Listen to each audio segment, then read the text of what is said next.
The following was recorded in front of a live studio audience at the Studio 21 Podcast Café.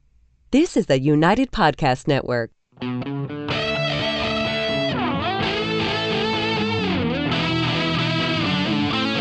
Welcome to Dueling Comedians, where two comedians clash to see whose comedy kills and who gets killed. Figuratively speaking, of course. All this to determine who claims the coveted Dueling Comedians trophy. This is Dueling Comedians. I'm Tony V, and you are tuned to the best waste of 20 minutes there is on the planet. I am sitting next to another good friend of mine. These early shows, a lot of favors being brought in, and old friends of mine are coming in to get this thing up and running, and I couldn't be happier. This gentleman next to me is Johnny Pizzi, a legend around these parts, right, for many different reasons. Co-owner of Giggles Comedy, if I might. Yes. Finest club on Olive Route 1 southbound. Not to be confused with northbound at all. The house MC there and often guest. How are you, John? Good, Tony. I'm great. Yeah. It's great to be here. Nice to have you. Thanks for doing this. Let me immediately introduce you to my sidekick, Laugh Track Larry, the glue that holds this together. Hey, Tony. How are you today, Larry? Hi, Larry. I'm great. Do you have coffee? Yes. You all good? Little jittery. He's all hyped up. Yeah, he's sometimes he gets into the extra cup of coffee and the dark roast. and So we got to really not good. keep him under wraps and Yeah. stuff. Tony, what happens to the show when you run out of friends? Then I'm gonna have to reach way down deep and talk to strangers, which is not my forte. Stranger danger. Yeah, if you're in a crowd, I'm fine. One-on-one, I'm useless. You know, I said this on another outlet, but I don't know what I have to do to get people to stop talking to me. You know what I mean? I don't bathe regularly. I seldom brush my teeth. I smoke cigars. I'm ill-tempered, and I have no use for any other people's opinions. Yet people still approach me and talk to me. I don't know what I have to do. It's the mystery. It's the mystery of I Tony put V. up this invisible wall around me, and people, sorry to make a wall reference, but they somehow find a way to get over it or under it or through it, and I'm sick of it. Stop talking to me, are you? So, Johnny, you've been doing stand-up almost as long as me, About 35 plus, right? yeah. Yeah, you were there Yeah. at the beginning of the Boston comedy boom Yeah. and stuff, and sort of took your own track. Yes, I had to. Yeah, can you explain why? Well, because I had 3 babies at home. Yeah. And, I used to, I can still remember going to the Ding Ho, signing up, and then when I was almost ready to be called, I'd run out. Really, you got nervous. You I used to couldn't get do it. nervous. The very first time I went on was a Wednesday, and Barry Cremens, the late Barry Cremens, was the host. Yeah. And I did a mailman routine. Right, because you were actually I was a mailman. mailman. Yeah, and Right. it was unbelievable. It went great. Yeah. And I thought it was going to be the next thing. I Right. went back the very next week, and Lenny Clark was the host. Sure. And it didn't go not even half as good, and I didn't do it for 2 more years. Isn't that weird? Where one day you think you're the king of the world, and then the next week you go, Oh, my what am God. I thinking? Why would I do this to myself? Yeah. You know, I was recently at the post office. I don't know what their mandate is over at the post office. I don't know if they get inside. Now, I know mail carriers do the Lord's work. Mm-hmm. You know what I mean? To walk up and down people's streets bringing news and bills. You know what I mean? A necessary part of our life. But I don't know what it is inside the post office. I don't know if they get paid by keeping you there longer. The more people that are in the store, because I can't get out of there without playing 20 questions with the guy behind the counter. Do you want stamps? No, I do not. Why don't you want stamps? Would you like to buy stamps to help breast cancer? No. Do you want people to have breast cancer? Not at all. Would you like this priority? Just regular. Would you like it insured? Nope, nothing in it. Just let me go. I did what I came to do. I got to go. That's why there's long lines at the post office. Yes. They don't know how to get rid of, just like do your job, Right. get them going, get them out. Right. But they don't do that. Right.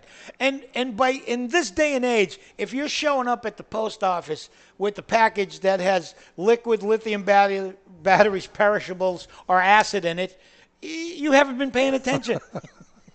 Who was going to say yes to that? Do you have any lithium batteries? Yes, I mail lithium batteries to All the time, everybody. yeah. Everybody have a lithium battery on me. I'm the Elvis of lithium batteries. So you did post office work for a long while. Yeah, for 40 years. 40 years. I did for 40 years, and I started doing comedy Right. it was in the early. Well, actually, 1984. My father died. Yeah. And then I Good made a reason commitment. to get into yeah, comedy. Yeah. Dad's dead. I need a couple of yucks.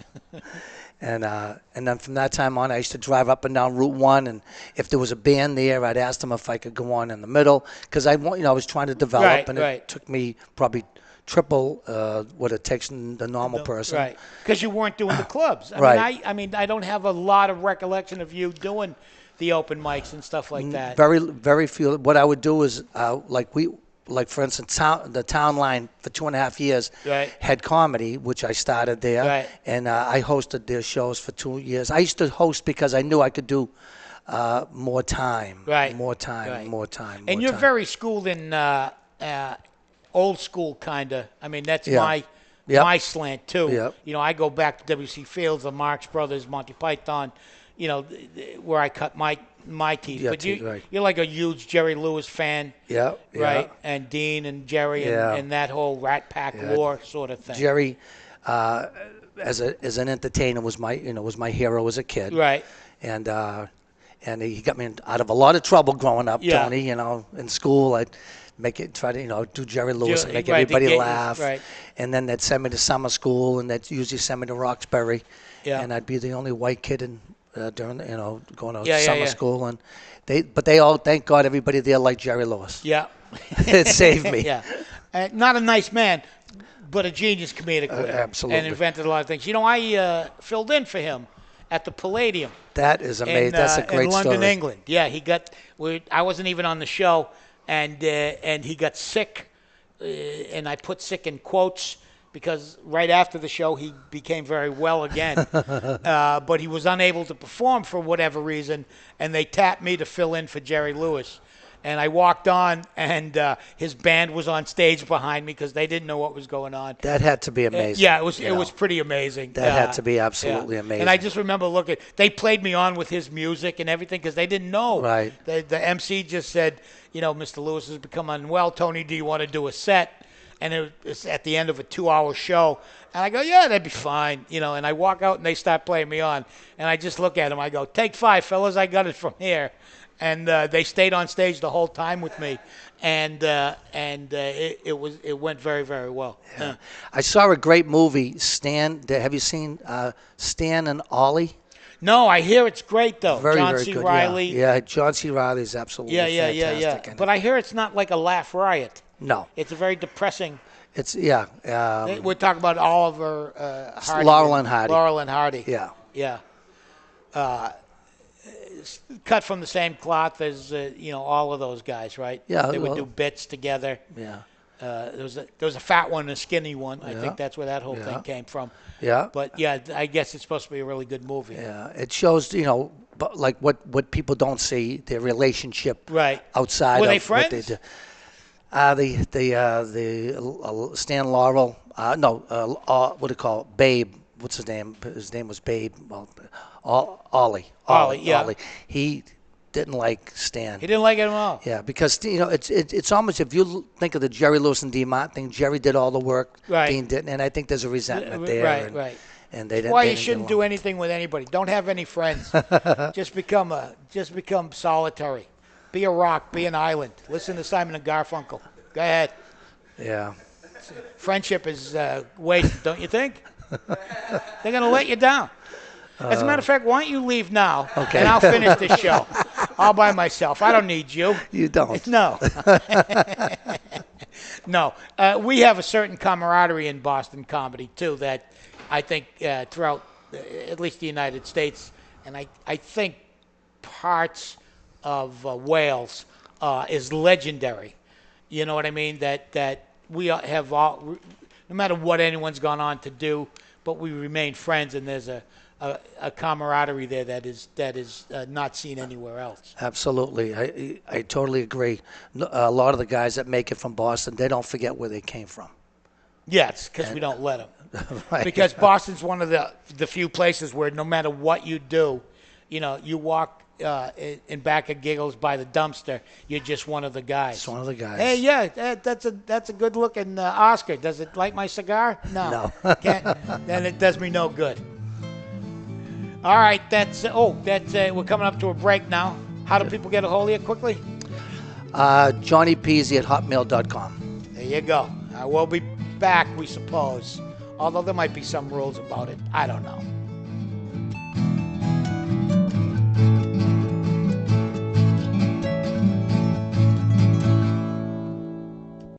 This is David Garofalo, and you've heard me say it over and over again for many years. Please support your local cigar retailer. And I mean it. If you don't buy from them, they will go away, and then what? There'll be no place to go. That being said, sometimes you're far away from any cigar shops or a place that doesn't carry the stuff you've been hearing about and you want to try it. That's where twoguyscigars.com comes in. It's the number twoguyscigars.com. And unlike most online cigar shops, at twoguyscigars.com, you can buy a single cigar of whatever you want. You don't have to buy boxes or even 5-packs and suffer through cigars you might not even like. One of this and one of that is acceptable, appreciated, and commonplace at twoguyscigars.com. That's the number twoguyscigars.com. Thank you for your business.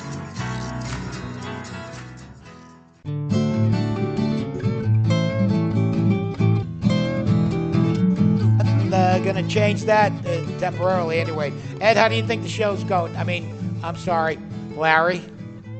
Ed is my middle name. I know. The show is going great. Yeah. It's good? You happy? It's very good. Yeah. Yeah. Yeah. How would you rank it in terms of shows? Well, are we going on a scale of 1 to 10? Or Just make up your own scale. On a scale of 1 to 13, I would say it's 11. It's an 11. That's pretty good, Johnny. That's an 11. That's pretty sweet. Also, let me say this. You run another club? Yes, at the China Blossom in North Andover. It's called Lots of Laughs. Yeah. And things are going very, very well. We're in our 8th year there. 8 years. Yeah, 8 years. A lot of people have tried comedy up there. No one's lasted 8 years. Yeah, it's been a while. So putting on a good product and stuff like that. I think that's what the key is. Yeah. Getting good people in there and keeping the shows high-powered, And there's a big heritage of Chinese food outlets in Boston comedy. Mm-hmm. That starts, you mentioned the legendary Ding Ho years ago. Yeah. And just about every Chinese restaurant in the world has tried comedy. And it's funny, they don't get it. If it fails one place, a place a half a mile away will start it up again because, Tony, are the Chinese funny people? They are. And by the way, now that we brought up our Asian friends, it's the year of the pig. By the way, it just changed. Yeah. So if you're still writing cock on your checks, it's changed to the year of the pig. Year of the pig. Yeah. Yeah, just to help. just a little hint, a little help. I like to give the people. He's going to have to change the name of that song, The Year of the Pig. The Year of the Pig. What's the name? Al Stewart? Right. So one more time, how do people get a hold of you, Johnny? And where can they see you? Johnny Pizzi at hotmail.com. 2 weekends out of every month at Giggles Comedy Club in Saugus. And then anywhere that'll have me. There you go. Yeah. I wonder if they ever run out of animals where, at one point they're going, it's the year of the fuzzy bunny. It's the year of the... Is it always an animal? Is it always an so. animal? It's not like an insect or anything else like that, right? They had a snake. I know there was the year of the snake. Then last year was the year of the cock. And I'm just going to say that as many times. You love saying that. Yeah. And the rat, for some strange reason in the Chinese culture, is a revered animal. Very revered, and yeah. I don't want to get into maybe why. I don't. No need to get into that. But, You know what that means? No. You don't know what that means. No. But you did hear the music, right? I heard the music. I check in with people about hearing the music because sometimes I hear things no one else does. You know what I mean? And I don't want to be the only one hearing music again. And sometimes I see everything in a green hue. But that goes back to the 80s. So that means it's time for the duel, and you know how that works. No. I'm going to hit this button, Okay. and you're going to tell a joke. When you think the joke's over, you're going to hit the button, and I'm going to tell a Now, joke. what type of joke? Any type of joke you want. You can pick stuff from your material. If you want to do a street joke, you can. Oh. This is entirely up to you. Okay. Okay? I'm going to give you 1 second to think it over, and then I'm hitting the button, and you're on, man. Okay. All right. So when I was a kid, growing up in East Boston, 1965, we got our first color TV, and it was hot. That's how we got all our stuff. Stolen. No, stolen, yeah. Hot Gus used to drive around. Anyways, my father invited all the family over. It was November. We had about 25 people in 3 rooms in our house. We all went in to see the color TV. I started fooling with the antenna. Yeah. And antenna, by the way, Yeah. is a thing that used to be on a television. Exactly. And the only TV show on it was Bozo, was in color. Bozo the Clown, that was sure. it. Yep. And the TV went off and on, and the lights went off and on. And my father started yelling at me in Italian, all those nice words in Italian. Yeah. Finally, I fooled around again. Everything went off. He started swearing and whacking me. He went downstairs. They tried 22 different fuses. And finally, my father said, go across the street and buy more fuses. Right. So I go outside. It's pitch black. I look around. We're in the middle of the biggest blackout this country had ever seen, from Maine to Florida. So I yell up to my father, Dad, come upstairs. Come upstairs. He comes upstairs. He looks around. He goes, what did you do? What did you do? And for the rest of my life, Tony, you could not tell my father anything different. I was to blame for the biggest blackout. 20 years to the day, he's in the hospital. He's being kept alive by machines, but his mind was sharp as a tack. I go to visit him, and I see he's watching TV. I go, Dad, let me put the game on. I went to reach for the TV. The heart machine went beep, beep, beep, beep, beep, beep. The doctor comes running in. Mr. Pizzi, what's the matter? He goes, get him away from the TV. He'll kill us all. Hit that button.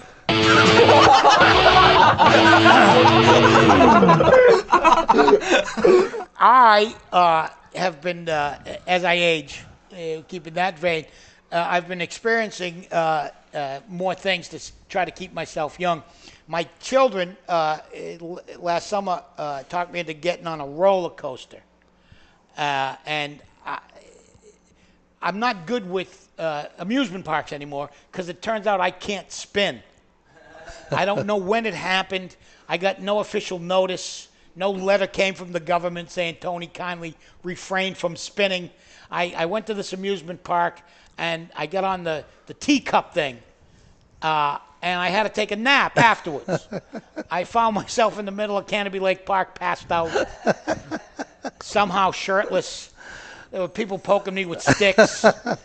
Mother screaming, don't feed it.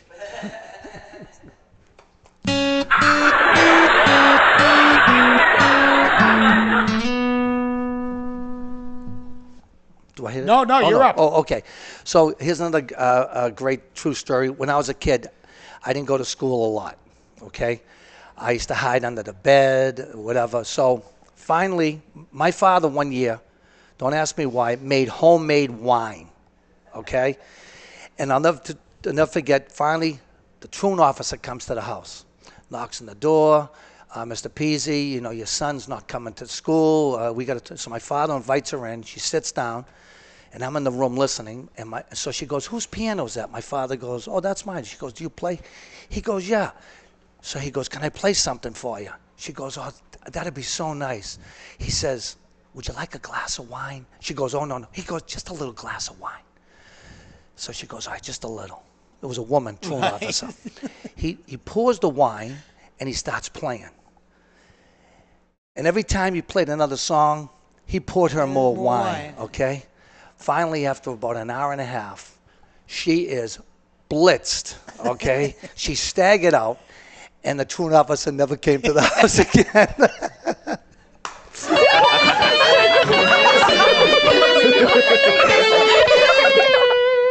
Another experience I had recently that reminded me I shouldn't be doing stuff a man my age shouldn't be doing was I was in Aruba, and my daughter talked me into going tubing. Do you know what that is? Oh, yeah. It's where they put you on a mattress and drag you behind a boat.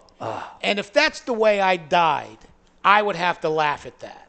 You know what I mean? Like, I know I'd have old friends of mine going, how'd Tony die? He got dragged behind a boat.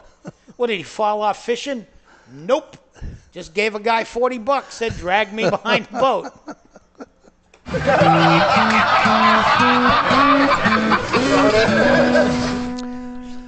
So my father, as you could see, was quite a character. Okay, so here's another great story. We were at Leechmere Seals in Cambridge. Remember Leechmere in goes Cambridge? Back some, yeah. Yeah, I was actually a security guard there. Right. Years later, and I arrested a priest stealing, an NBA official stealing. Right. All right, before. So anyways, so we're there with my father walking through the store, and right near the exit, they just put out these brand new, beautiful French phones. Remember the French phones? And I'll never forget, my father walks by, he grabs one, and he walks out the door with the label on it. So we get in the car. I go, are you out of your mind? He goes, this is your wedding gift. You see what I do for you?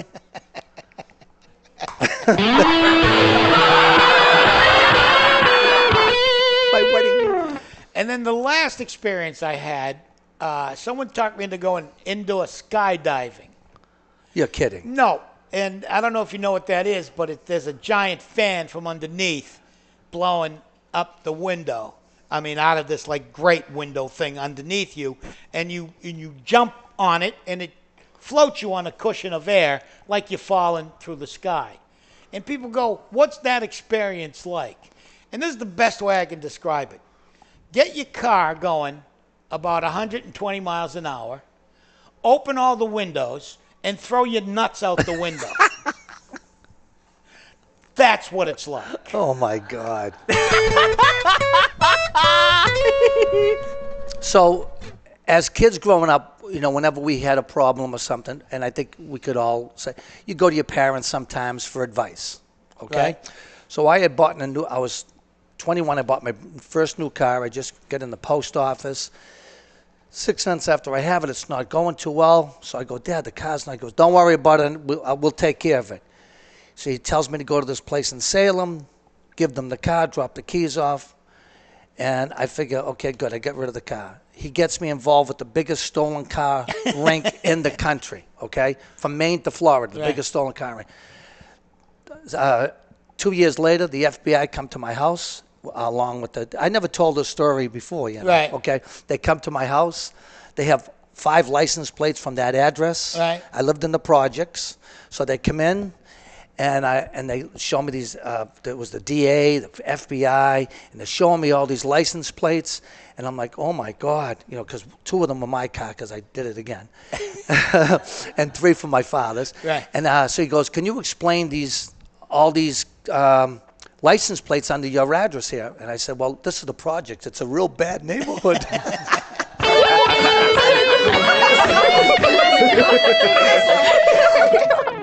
You know, I grew up in a place called Somerville, Massachusetts. Yeah.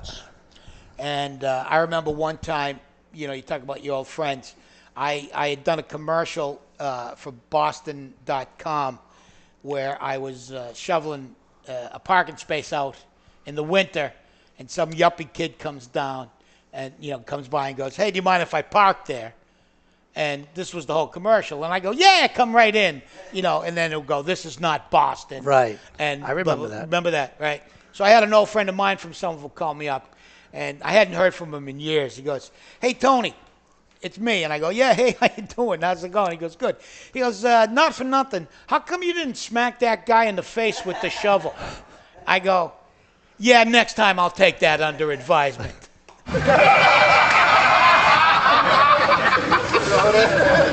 Just that easy, Johnny. That's the end of the duel. Nice work. Wow, thank you. That was great. Thank you. What'd you think of that one, Ed? Larry. Why do I keep calling you Ed, Larry? I must look like an Ed, you know. Larry. This is, of course, Laugh Track Larry. Could we change your name to Ed? I don't know. All right, let's leave it that way. Laugh Larry. Track Ed doesn't work. No, it doesn't. Laugh Track Larry's better. All right. Tony, I'll tell you, Johnny is a very funny storyteller. He can tell a story. I almost shit myself. That's high praise from Larry. Wow. Yeah, but I have made a decision. You have?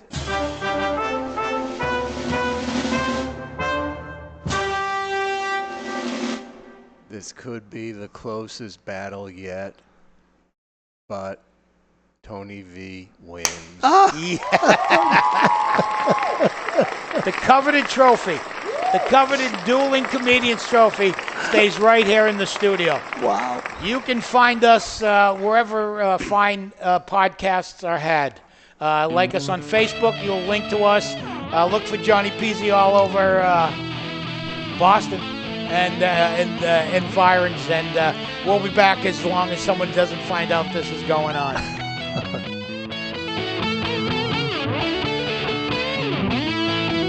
The views and opinions expressed by the hosts, guests, or callers of this program do not necessarily reflect the opinions of the Studio 21 Podcast Café, the United Podcast Network, its partners, or affiliates.